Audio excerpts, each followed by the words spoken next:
Knowles on the News. Susan Knowles. Hi, everyone. Thank you so much for joining me today. Go on over to Spreaker.com, look for Stand for Truth Radio, and follow me there so that you can get all the updates on Stand for Truth Radio and Knowles on the News. It's important because we're going to need all the updates we can get. And why do I say that? Well, there are some things in life that you can almost always count on. One is that the sun rises in the east and sets in the west. A lot of times, let's see, what's another one that we always just really know is going to happen? Well, grass is green most of the time. Sky is blue most of the time. Things like that. And another thing is that the GOP usually caves. That's pretty much, these days, in the past 8 years, it's pretty much a given. That if the GOP, and here's the thing, the more firm they are about their position, the more they are likely to cave even faster and fall even further. You've seen it. We're not going to give President Obama anything. We're going to hold off and he can just, pound sand. And the next thing you know, backroom deals, probably, who knows what kind of cash is exchanging hands there. Backroom deals, and off we go. Oh, you know what? I think we should listen to President Obama, and don't worry about it. Next election, or next time it comes up for vote, don't worry, we'll do it then. We don't have the votes right now. We're just, we have the majority rule in the House and Senate, but you were powerless to do anything about this. We just can't. And even if we could, well, it would make us look bad. We're Republicans, and everybody looks at us as being conservative. We're really not with the mainstream right now. We really need to be. So therefore, we just need to wait and take our time, and maybe we should give in a little. Okay, I'm not talking about giving in a lot. Let's just give in just a little bit. Isn't that really how it starts? We've seen this each and every time. Just going to give in just a little bit, and everything's going to be okay. Don't worry about it. Well, we have a lot to worry about. Let me just tell you. Right now, we have, as everyone knows, Justice Scalia passed away over the weekend. And we have a president now on his right to do so under Article 2 of the Constitution. And he's going to nominate another Supreme Court justice. And you and I both know that when he does that, it will be a liberal. It could be Loretta Lynch. It could be Eric Holder. It could be somebody else.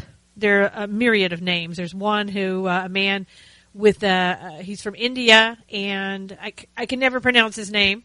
But he's being groomed for that position. He has been. I think he's on the appellate court. Could very well be him. And probably that would be the perfect person in Obama's mind because he was born in India. I don't think he was raised in America. So another person who is out of touch with America. And I'm sure Obama would say, well, but it's you, GOP, who's out of touch with America because America is no longer the way it used to be. So get with the program. But we can't let these people get appointed as Supreme Court justice because we will have a court that is totally liberal. It will be in their favor. And you'll only have like maybe one or two. Justice Thomas is one. Justice Kennedy, I don't even count him.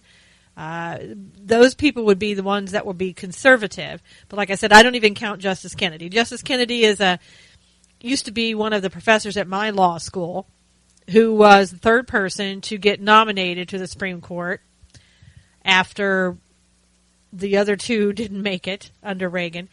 And at the time, he was a moderate at the time, and we all wondered, wonder which way he's really going to lean, because with a moderate, they could just go either way.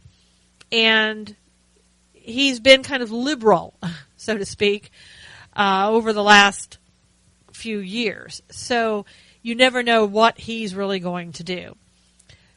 So if that person gets in, it'll be a disaster for conservatives. And, many people are saying conservatism, it's dead. It's no longer here anyway. So, and maybe that's why you have the GOP now kind of backsliding. When they first came out, Chuck Grassley said, oh, you know what? We're not even going to even consider what Obama is doing. We're not going to vote for it. We're not going to give him an inch or anything else. And Mitch McConnell, oh yeah, we're not even going to. He can just wait until after the election, and then we'll vote. We're not going to do it now. And now a little bit of backsliding with Grassley is starting to happen.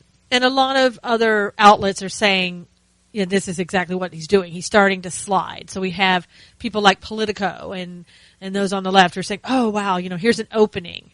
Because that's what they're waiting for. They're waiting for a little opening, and they'll put a foot in, and then there'll be a bridge in, and then it'll be, 10 miles wide. And next thing you know, they will have appointed a Supreme Court justice. But now Grassley is saying, I would wait until the nominee is made before I would make any decisions. In other words, take it a step at a time. Now, why is that? Why do we need to now wait a step at a time when before we said absolutely not? Is there some benefit to Iowa, Chuck, that we don't know about that's been talked about now for you? Is that what we're doing? It's so easily done these days. I think these politicians, and I'm not saying anything is going on, but think about it. If you were a politician and somebody comes to you when you're just really dead set about doing something for them, what are they going to do? Well, we can give some more money to your state. And of course, it has nothing to do with what we're talking about right here. I'm not talking about that. I'm just talking about, in general, wink, wink, wink, wink. Come on. You know how it works. And unfortunately, maybe you don't know how it works. I mean, who would want to be in that type of environment? And again, I'm not saying anything is going on, but you have to wonder. And he's saying, we're going to see. He said, this is a very serious position that would best be filled by whoever wins the White House in November. Yeah, why don't you just stick to that and be done with the conversation? That's it. That's all you need to say. We're not going to do anything, and we're done. We're not even going to talk about it. And of course, what's going to happen is that everybody on the left, and they're already starting, Clinton, Bernie Sanders, already, these Republicans, they're just doing the wrong thing. They're being unconstitutional about what they're doing, and they're not. But then even Obama coming out, well, the Constitution says that I shall appoint someone. Here's a guy who hasn't even cracked open the Constitution in the past 8 years to see if anything he's doing is constitutional, and all of a sudden now, it's Constitution says I must. And why would the Republicans go against that? Well, the Constitution, Mr. President, also says in Article 2 that the Congress and the Senate, they basically have the same power that you do to even say we're not even going to take it up. We're not even going to have a hearing. So if you're going to start looking at one side of the Constitution, why don't we actually look at the entire document and to see what it really says? Now, it's interesting, again, because Grassley is up for re-election in November and says that it's standard practice for the Senate to not confirm Supreme Court nominees during an election year. And, the left brings up Justice Kennedy. Well, Justice Kennedy was nominated in 87, and then he made it in 88, which is not typically, it's not the same scenario they would want to have you believe that this judge was, or this justice was put in during an election year, because it was the year prior. But of course, truth doesn't matter, so we'll just say whatever we want to say, and you'll believe it because nobody will go and check the facts. At least that's what they're hoping. And, Obama has said we're going to nominate somebody in due time. So there's been speculation. He has a couple of options. He could wait until right up before he leaves in January. I don't think he's going to, but he could. And he could in recess, during recess, when Congress is out, he could appoint somebody himself. Now, I mean, that would be his typical thing for him to do. And you would expect that. But the problem with that is, if he does that, it's my understanding that person can only be a justice for 1 year. And that's not good enough with these people. They want a lifetime. Now, what I don't know is, if that person got in for 1 year and another election happened, and let's say, God forbid, that either Sanders or Clinton got in, could they then turn around, take that same person, and say, we want to appoint that person for life, and nominate them to the Congress and go through the hearings? I mean, it could be that they could do that. So never underestimate what this guy is going to do. It's very possible that he could do that. We'll just have to wait and see how that plays out. But we can't wait. We can't wait and let him nominate somebody and then go through the process, because we're going to end up in worse position, because we could end up with a lifetime appointment of a liberal, even if we bring it to a hearing. And they should absolutely just say, we're not going to do that. And then I guess possibly wait and let him maybe bring somebody in for a year, and because there's nothing you can do to stop that. And then we have the candidates coming out. Donald Trump saying, I think it's up to Mitch McConnell to stop it. And yeah, Mitch McConnell could stop it and could stop the talk right now. But how many backroom deals has he done? I don't expect Mitch McConnell to do anything that he hasn't done in the past, because the best predictor of future behavior is past behavior. What have they done in the past? They're probably more likely they're going to do that again in the future.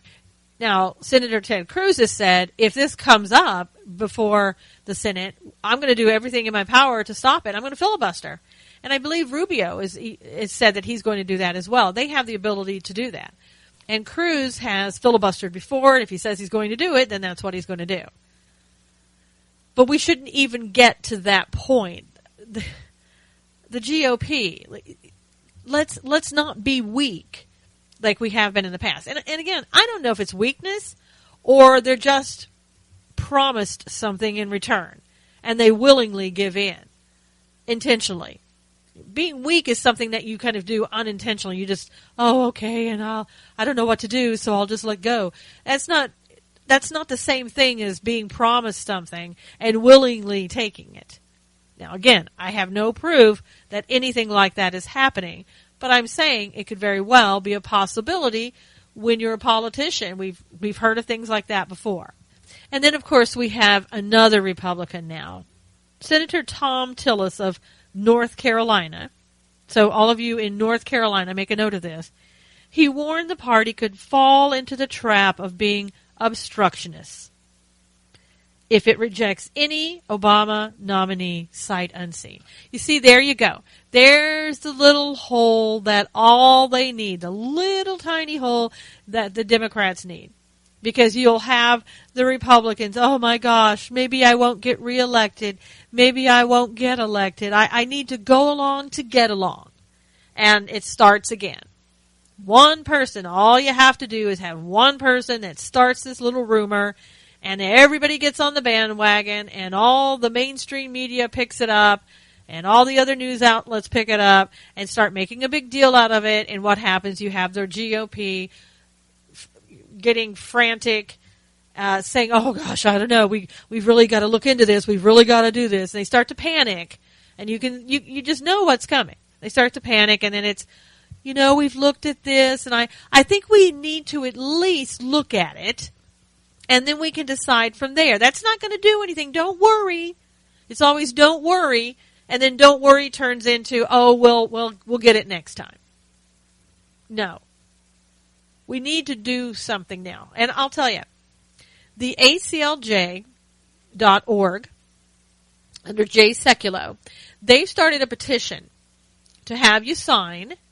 I want you to go there and sign that petition that says we're not going to even entertain a Supreme Court Justice nominee until after the election. And right now there's about 25,000 signatures. But let me tell you something. Over the weekend, and this is what I've heard, over the weekend, the left, on the other hand, has a petition going saying we need to go ahead and nominate and appoint a Supreme Court justice right now. They have 500,000 signatures. Now, people have said, well, you sure they're not fraudulent? Does it really matter? Is anybody going to care? Really? They're going to look at that and go, okay, you have 500,000 and you have 25. They're not going to look into it. They're not going to find out if it's fraudulent. It's not going to matter. It's really not going to matter. It's petitions that have no bearing other than to have somebody look at it, like the president or, you know, people in the United States who say, okay, this is what I want. I'm going to get on the bandwagon.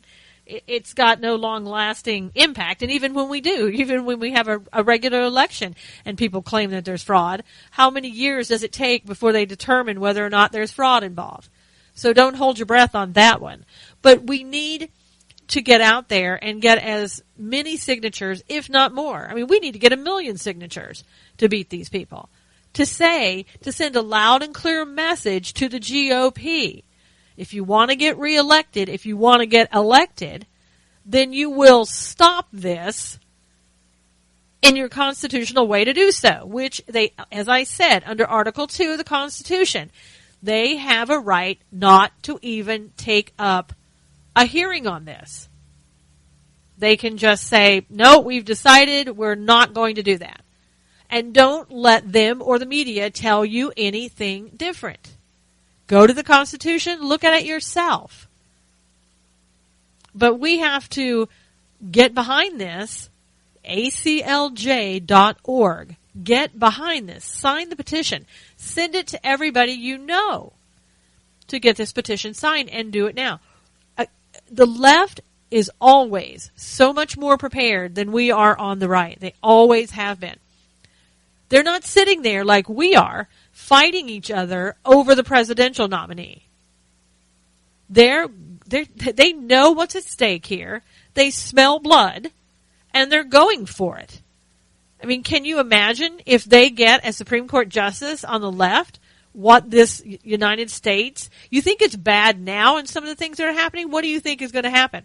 And I'll tell you, for all those people who are hoping that your candidate who becomes president is going to be able to do something, they're not. You can't unseat a Supreme Court justice easily at all. It takes a miracle to do it. I don't know that it's ever been done. Maybe once, I don't know. But it's not going to happen. And that person is going to be on the bench until they die. And I think we need to stop focusing on things that we can't change. Focus on things that we can do something about. And the aclj.org, their petition on saying let's wait until after the election to nominate and appoint a SCOTUS, we can do that. Put down your swords of fighting each other for 5 minutes and go do that. Or it won't matter who the next president is. It won't change anything. These people really, as I said, they're very much of the mindset that this is what we have to do. And they get everybody behind it quickly. They have a lot of people who don't think, they just do. Meaning when the leadership says go do something, they go do it. They don't even question it. They go do it. Well, you shouldn't be that way. But you can go do research if you need to, ask questions if you need to, and then if it's the right thing for you to do, sign that petition. As I've said before, this organization, aclj.org with Jay Sekulow, they are such a great organization. They fight so many of the things. It's almost stuff you never hear about, though. It's really behind the scenes. They don't take credit for a lot of things, and they do a lot of things. Go check them out. See what they've been involved in. Been involved in Planned Parenthood. Sergeant Martlin, who has been kicked out of the Army because of protecting a boy that was raped in the Middle East. They do so many things. But they don't stand up and say, oh, look at me, look at me. They just go about doing their job. And if you want to donate to them, I can't think of a better cause, really. they're going to have to defend so many people. They're going to defend the Planned Parenthood videographer. I think they're the attorneys for him and what's happening with him. It's absolutely ridiculous.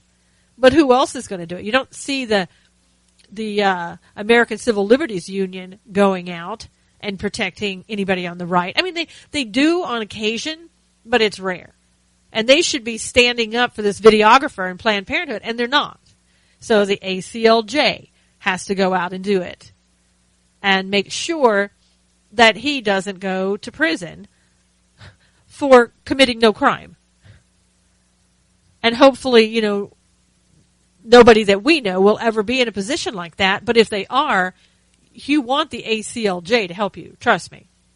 And there's not much time left to sign this petition. It's got to move rather quickly. And another thing that you can do, you can call, and I know it's probably useless, I granted, but right now you've got to use the tools that we have, and you can call your representative in the Senate and say, look, do not go with this. Tell everybody, tell Mitch McConnell, tell Grassley to not even entertain hearing anything about this and bringing it to a vote or just even entertaining scheduling a hearing. Don't even do that. And just keep telling your senator it's not acceptable. And here are my expectations for you. And again, I'm not naive to think that that's going to do anything. But if enough people call, it is at least an annoyance that they might have to stop for 5 seconds and think about. If that's all we have, then that's all we have. And the other thing that we have right now is that petition. So please go out and sign that petition today and share it with as many people as you know and ask them also to sign the petition. And there's another story out today. I don't know if you've heard this, that the FBI is looking to Apple to tell them how to unlock the shooter's iPhone. They want Apple to go through and, I guess you would say, unscramble all of the encrypted messages that the shooter may have made to calls to ISIS, to the ISIS leaders. Now, here's what gets me in all this. Number one, you're asking Apple to help you do that.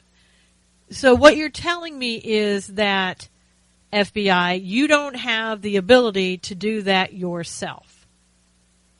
That what you have in your possession, what you've made, what you've manufactured, all of your techniques, they're not going to work. That really gives me a lot of concern. And I know this is nothing new. We know that we have private industry that is far superior to what the government is doing in a lot of respects. But they always try to act like, oh, no, we got this under wraps here. Don't worry, no need, nothing's happening here. Just move along. FBI, we got this. Well, if you got this, how come you're going to Apple to ask them to help you? That doesn't make sense. Years ago, gosh, I don't know, maybe this was in the 70s, I would guess, I got to tour the FBI Academy that's in Quantico, Virginia. And it was fascinating. At the time, we didn't have all of these things that we do today. We weren't having to encrypt things or, I don't know, technology wasn't as advanced, let's just say.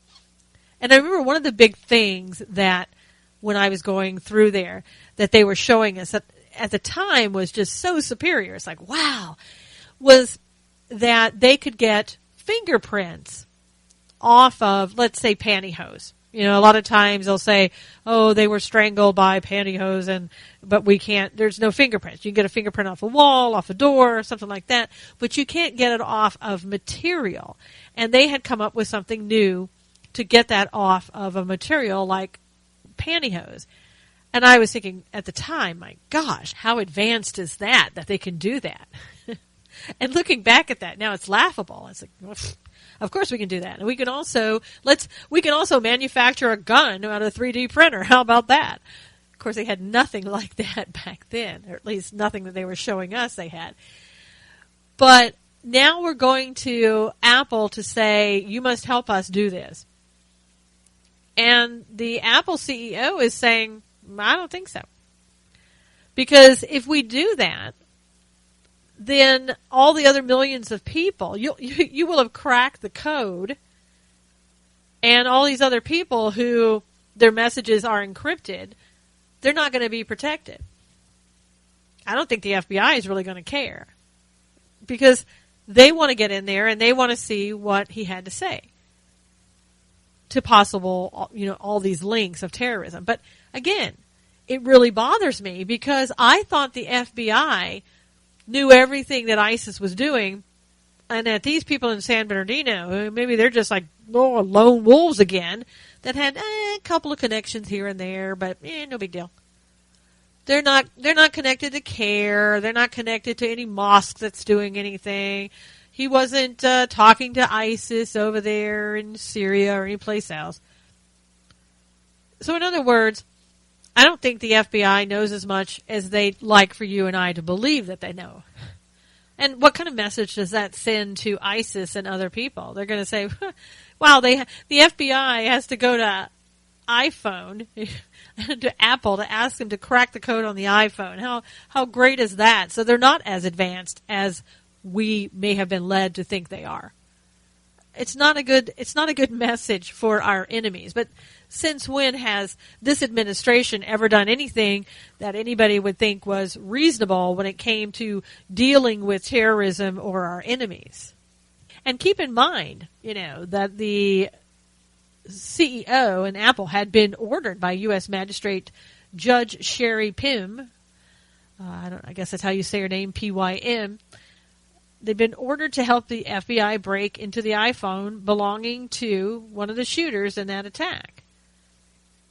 So now this is going to set up a legal battle between the government and Apple. And it's not only, let's get this straight too, it's not only that the FBI is going to hand the iPhone over to Apple and then say to Apple, okay, go ahead, do what you need to do, let us know what it says. No, what they want is they want Apple to give them the software so that the FBI can take that software, load it, and get the information. And oh, by the way, don't worry, it's the FBI, so they're never going to use that software ever again.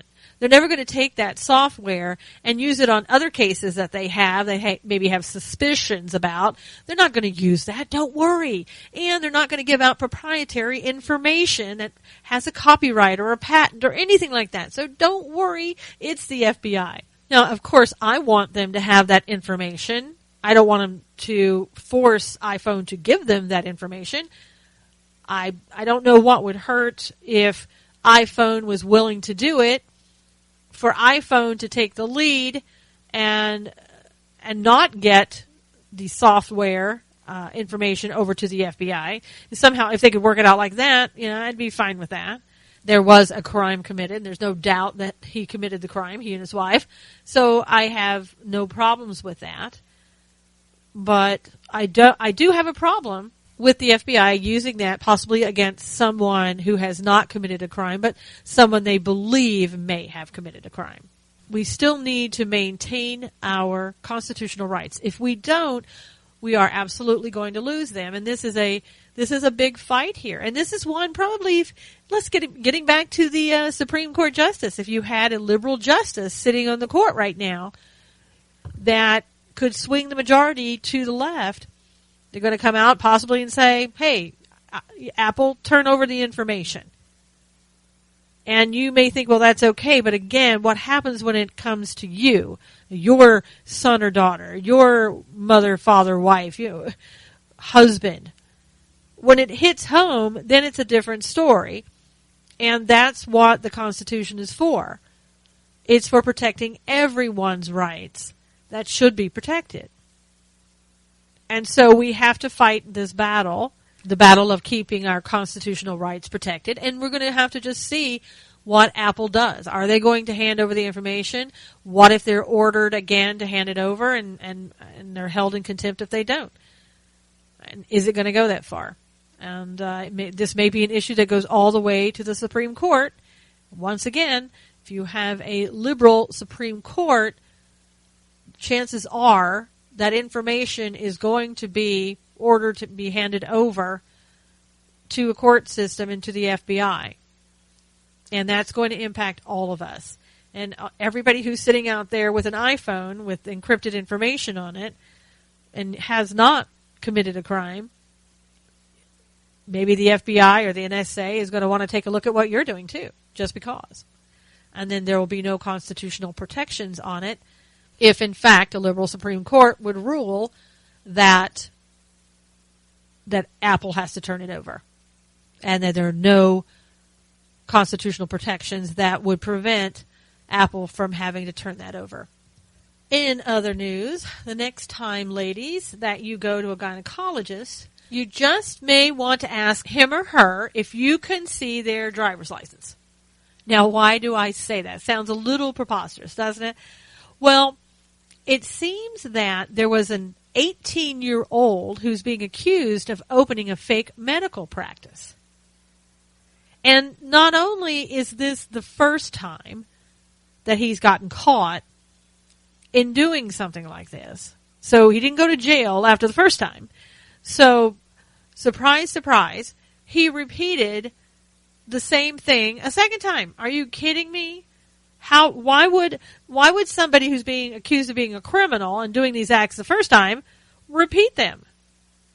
Common sense? Okay. Anyway, a South Florida teenager is in jail after he played doctor with real patients for the second time in just over a year. He was known to his patients as Dr. Robinson, and he was arrested after allegedly giving physical exams and medical advice to people in this holistic medical clinic that he founded in West Palm Beach, Florida.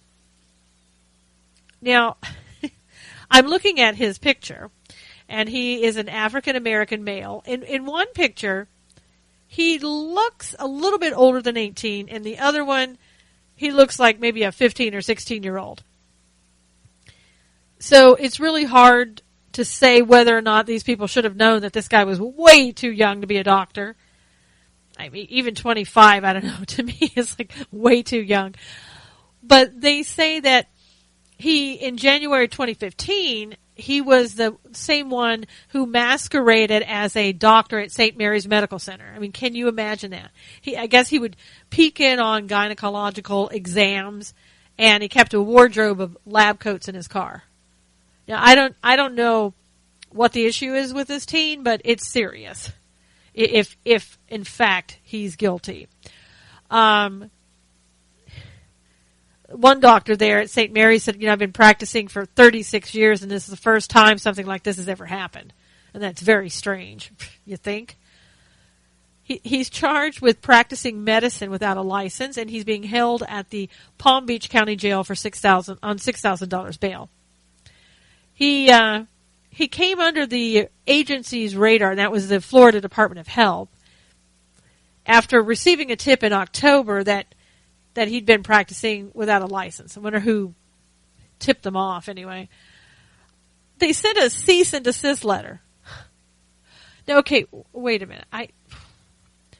So you get information of somebody saying, hey, this guy is practicing without a license. And all you do is you send a cease and desist letter. Okay, my first thoughts, if I were with this department, is how many batteries has this person committed? And by that I mean when you unlawfully touch another human being physically with your own hands or with an instrument that you're holding, that is a battery. So my thoughts would have been, shouldn't we go arrest this guy? Especially if the person had told him, hey, he did an exam on me and I got a suspicion that he's not even old enough to be a doctor. And I'm pretty sure he's not one. Well, you go immediately out there and you find out. Ask the guy for a driver's license. I don't know. Have we gone so far that we can't do any commonsensical stuff anymore? I mean, nothing is common sense. We can't have the cops just drive by and say, hey, you know, we're going to need to see your driver's license because we've had people complaining that you're not really a cop. Now, I know that would be, oh my gosh, you know, you're just a racist cop. You're here to bother me. I'm a doctor. You need to get, I get all of that. But how many more people does this guy who's had allegations against him, how many more people does he get to commit battery upon, potentially, before anybody does anything about it? When you send a cease and desist letter, you're talking a week or so before it even gets drafted, and then it's sent out, and then it's mailed. Oh my gosh, you're talking 2 weeks, 3 weeks, I don't know. How many more quote-unquote patients could a person see within that amount of time? Seems to me some immediate action should have been taken. Of course, that's how it used to be in our world. Today, different story. And listen to this. He opened the New Birth, New Life Holistic and Alternative Medical Center and Urgent Care. Wow. For one thing, he's long-winded. For another thing, yeah, I would say that's an alternative medical center, if there ever was one. And in the paperwork, he listed as the CEO his title, Dr. Malachi Love-Robinson. His website boasts that he holds a PhD and other credentials. And the other credentials, it says it's unclear what those designations were for. How about, you know, I fooled you type. Maybe that was one of his credentials. So after the tip rolled in, this person at the health department reopened its investigation into him. And they said they quickly realized he'd already been told once to stop what he was doing. So in other words, they told him to stop, and they just filed it. Okay, well, if we told him to stop, you know he's going to. So we don't need to keep watching on this guy. We don't need to do a follow-up. Of course he's going to stop because we asked him to. And if he stops, what? No harm, no foul? Again, what about the victims of the people he possibly committed battery against? We're not going to do anything. We're not going to send out notices to people and say, hey, have you ever gone to Dr. Malachi Love-Robinson? Did he ever touch you? Whatever. You're not going to look and see what may potentially have happened? I guess not. And then the health department called the sheriff's department and members of the Palm Beach Narcotics Task Force to investigate. And they sent in an undercover officer. And after that, the officer received a medical exam and advice from the young doctor. They arrested him. Okay.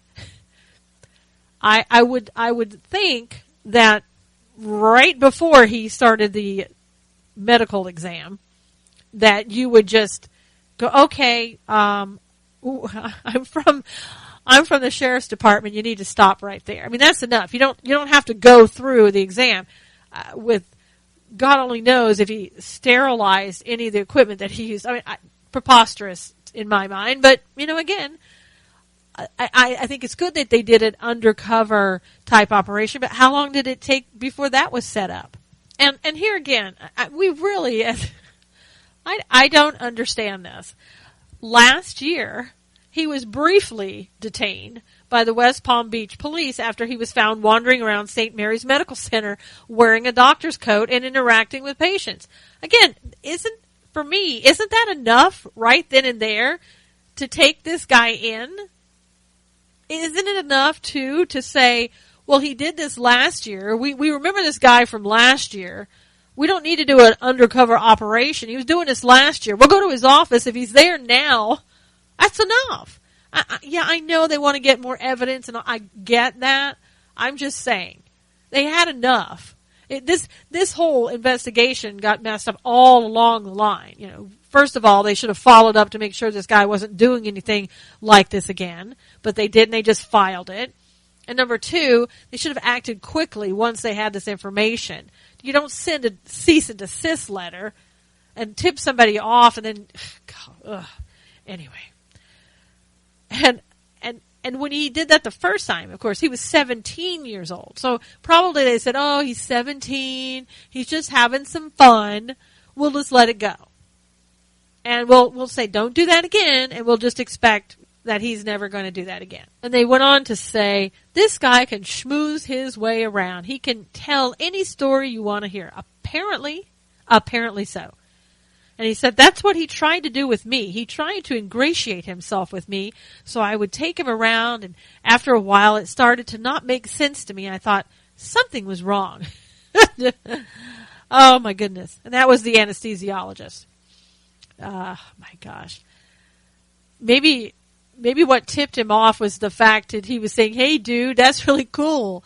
I don't know. I'm just guessing. And here again, this is why, you know how we go to Yelp and all those other places to try to find out, oh, is this a good doctor? Should we see them? Or is this a good restaurant? People give them 5 stars or 4 stars or whatever. And you decide, well, maybe this is a good place. I'll go there. I'll try it out. We'll see. Well, maybe this is a good reason not to rely so heavily on sites like that in the future. According to healthgrades.com, and this is a website that ranks doctors. This guy had a 5-star rating. And this would really be hilarious if it weren't so screwed up. But sometimes you have to laugh because the reality of the situation is just too much. And this is one of those. 5-star rating based on 2 reviews.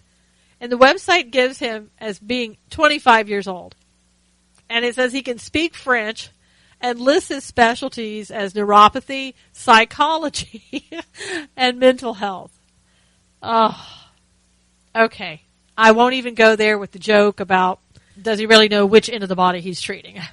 Okay, I went there. Sorry. Now, according to his grandfather, poor grandfather, they had to talk to the grandfather. He says it's all just a big misunderstanding. It always is. You know, my grandson, my son, my daughter, they would never do anything like that, even though they've done it before when they were 17. They were doing it now when they got caught. No, it's just a big misunderstanding. He said his grandson never claimed to be a medical doctor, only a holistic doctor. You know, the difference, people. And that he had received proper certification to practice. Those certifications are from online schools, so no hands-on practice there for him, though he wasn't sure which ones. He said his grandson's certificates were hung on the walls of his office. And Granddad wanted to say he was pursuing things, but I don't really know what it came to. He was pursuing the field that he wanted to get into. So in other words, he wasn't in the field. He wanted to get into the field, and he held himself out as a doctor. Is that what grandfather is saying? And because that's what I'm hearing. He described his grandson as a passionate person who is smart and driven. I'll give you that. He's smart and he's driven. Among his accomplishments, said that he had a position as an up-and-coming minister. Wow, an up-and-coming minister at New Birth Outreach Ministries, the church where the granddad is a pastor. Oh, my goodness. On a website offering free ordained ministry certificates. He, of course, this is the alleged perpetrator, is listed there as a reverend. Why not? Of course he is. And Granddad, here's what Granddad had to say. He's not out doing drugs. He's not out trying to rob nobody. Well, that's true. He's not doing drugs, and he's not technically robbing anybody, although he could potentially be, like I said, committing batteries, which I would think is robbing a person of their dignity and other things. And I guess Granddad says he's trying to do something constructive, and if he did do something and the paperwork wasn't right, he can get ahead of himself sometimes, and he may have been trying too hard, but he had good intentions. So in today's world, all you need is good intentions. And at least your family will want you to be excused for what you've done. And perhaps that's why he's doing what he's done. Perhaps his family has taught him, it's not about the crimes you commit or what you're doing wrong. It's about just trying to do the right thing. And even if you don't have the qualifications or the license or everything you need to do them, go ahead and do them anyway. Just go ahead and do them anyway. It's okay. And when the anesthesiologist heard about it, he said, I'm not surprised, really, but because I just met him that one time and I heard a lot about what he had done afterward and various encounters people had with him. But yeah, it doesn't surprise me he did this. I knew he would strike again. All these people knew he would strike again. Nobody keeps an eye open for him. Didn't anybody see him coming and going anywhere?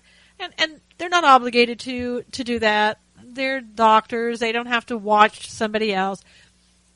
But if I knew somebody in my profession was doing something like that, I'd keep my eyes and ears open.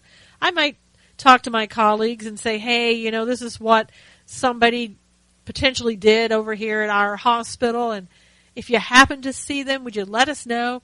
I mean, at least that way you could call somebody and say, this guy's practicing medicine again, and this is what I think. Can you come pick him up?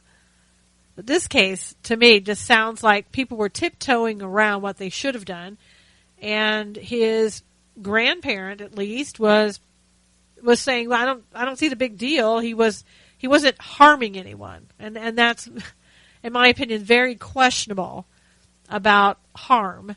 And it's all in what you think and what you consider harm, I suppose. And in my opinion, if this is true, he was harming people because they trusted him to actually be a doctor and to know what he was doing, and not to unlawfully touch their bodies in any way, in rendering any type of false or faux medical treatment.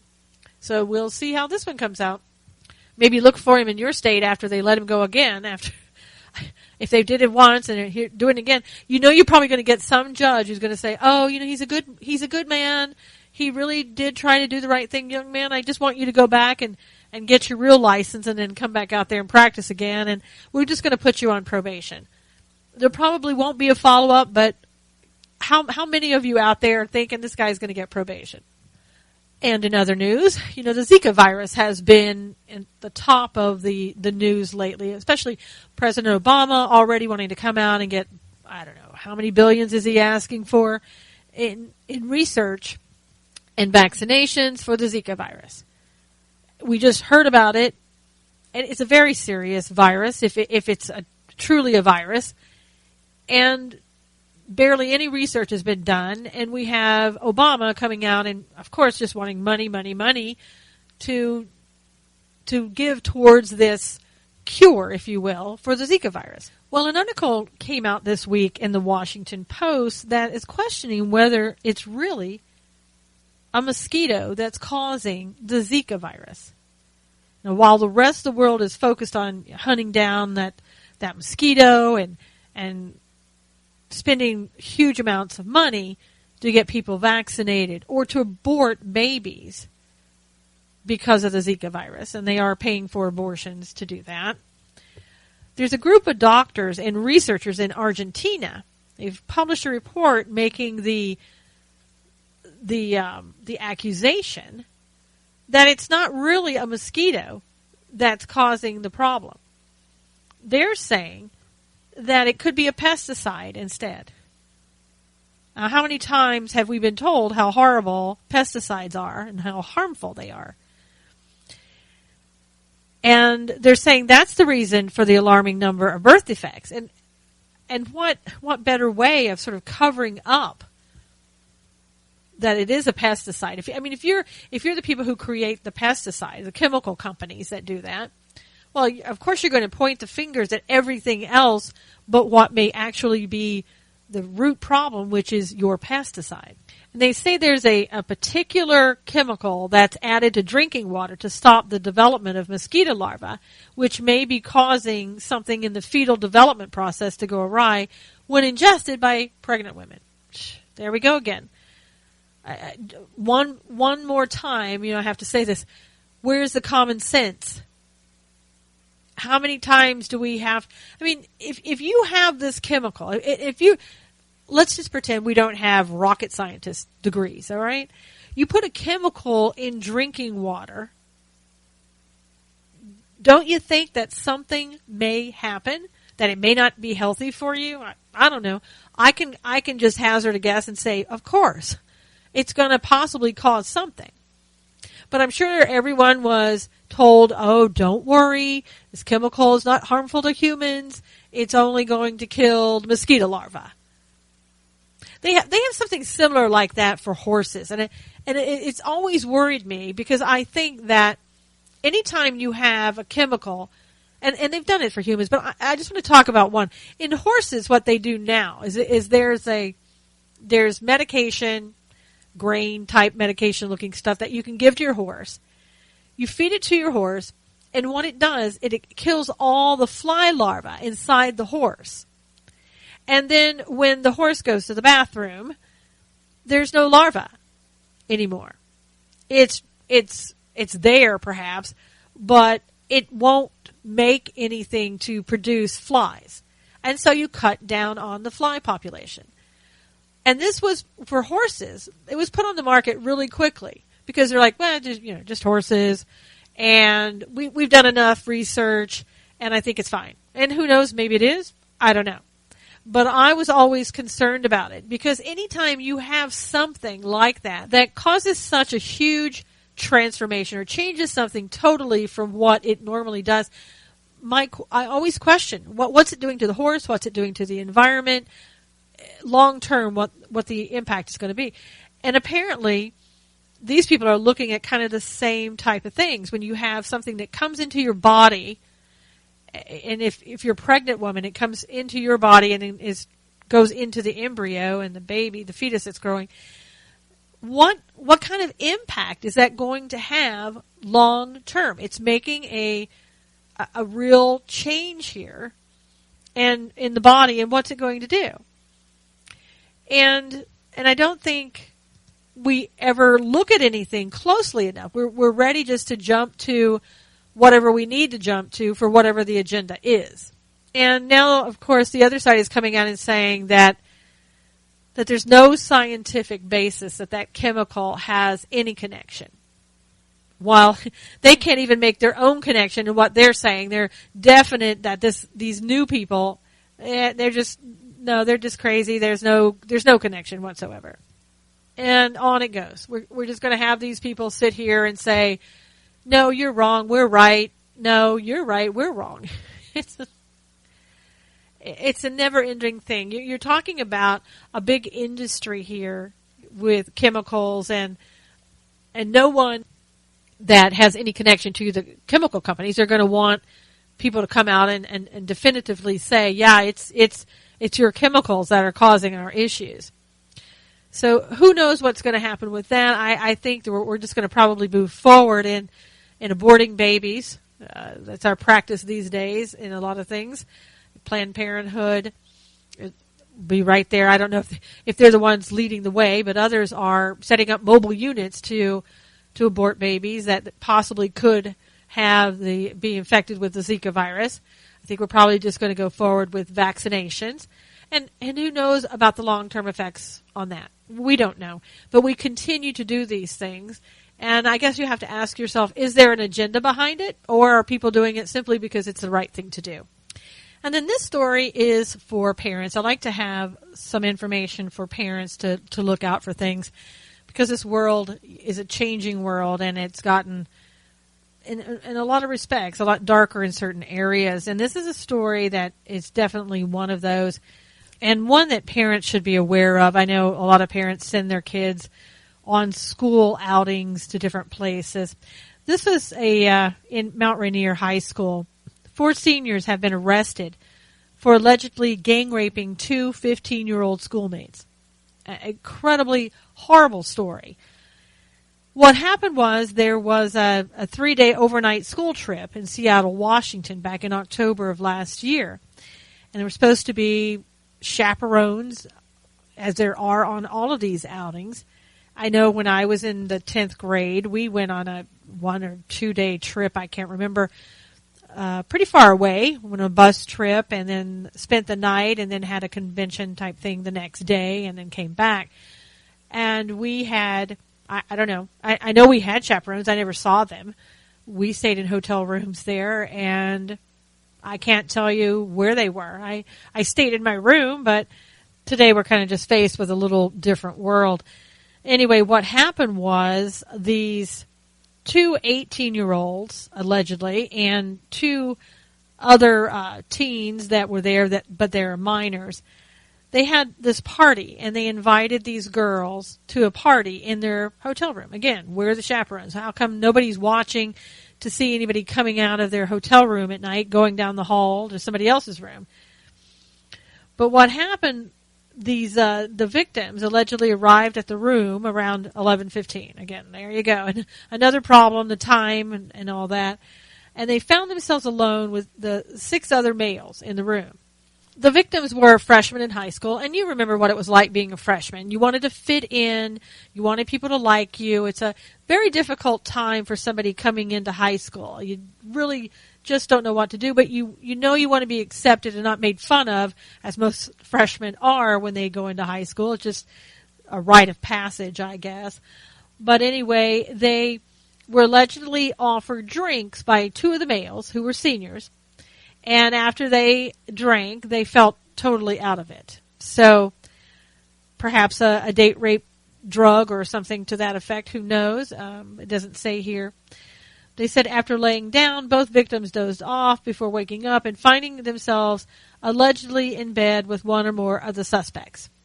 And the first victim told police that when she came to, one of the guys that had originally given her a drink was kissing her. She asked him to stop, and she dozed back off to sleep. And then when she woke back up, he was inappropriately touching her. And, of course, she kept asking him to stop, and then it led from that into eventually where she says that she was raped by this individual. And apparently all through the ordeal, she kept her eyes like halfway closed and felt like she was drugged, half asleep. And then again, after one person, then the other ones began to rape her. That's according to her, what she had said. And the second victim described a similar scene to the police. And I guess the point in bringing this all up is I don't know how you protect your sons and daughters when you send them out these days. You tell them to do the right thing, stay in their room. If they're in trouble, you talk to a chaperone. But, teens are going to be teens sometimes, and these girls, I'm sure, felt, we're just going to go to a party, and it'll be all fun and games, and it'll be great, and we'll go back to our room, and we'll just have a laugh about it. But as you can see, it turns into something serious. So please, talk to your kids about it. Know who the chaperones are, and maybe think about becoming a chaperone yourself. And if it means you're staying awake that night and sitting out in the hallway, then sit out in the hallway. I really think that they should have had somebody sitting in the hallway all night. 2 people, 3 people, whatever it took. Take turns, whatever you have to do. But we need to protect our young people because they have minds at that age. A lot of times they don't make the right decisions. That's why they have parents. That's why they have people to tell them what to do. And I think it would be great if more parents do become involved and step up their game, because kids have really stepped up their games and they do things. I mean, I don't know. I give you parents a lot of credit because I think being a parent today would be one of the hardest things ever. I think that job is always the hardest anyway, but I can't imagine with today's challenges and distractions. I don't even know how you do it. God bless you for doing that job. I'm glad that I'm not the one doing it. But I do think that it's just going to take an effort on more parents' part than the schools, because ultimately you're the ones responsible for your own kids. The school is, but they're not ever going to treat your kids as you would. Your kids certainly may not like you being the chaperone, and you know how kids are. They'll be embarrassed that you're going. But you know what? At least your kids will be safe, and you will know that you kept them safe when perhaps the school didn't. Or perhaps they just don't go on overnight conferences like that. Maybe at 15 you're too young to do that unless you are accompanied by your own parent. I want to thank you so much for being here again today. It really is great to have you every week listening to the shows. Knowles on the News is brought to you once a week, and then we have Stand for Truth Radio, always with a great guest on Stand for Truth Radio. The guest that I just recently had on, Bill Cloud. If you didn't hear that show, you can listen to the archives, or you can go to Spreaker.com, look up Stand for Truth Radio, and get his show. Bill Cloud talked about Esau rising, and I think in our day and time, It's a show. It was a very popular show. I think you really want to go back there and listen to it if you didn't have a chance to hear it.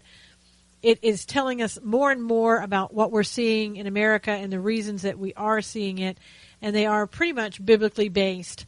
And that is one show you definitely do not want to miss. And please share it with everyone so they can hear it as well. And until next time, God bless you. Stay safe. See you then.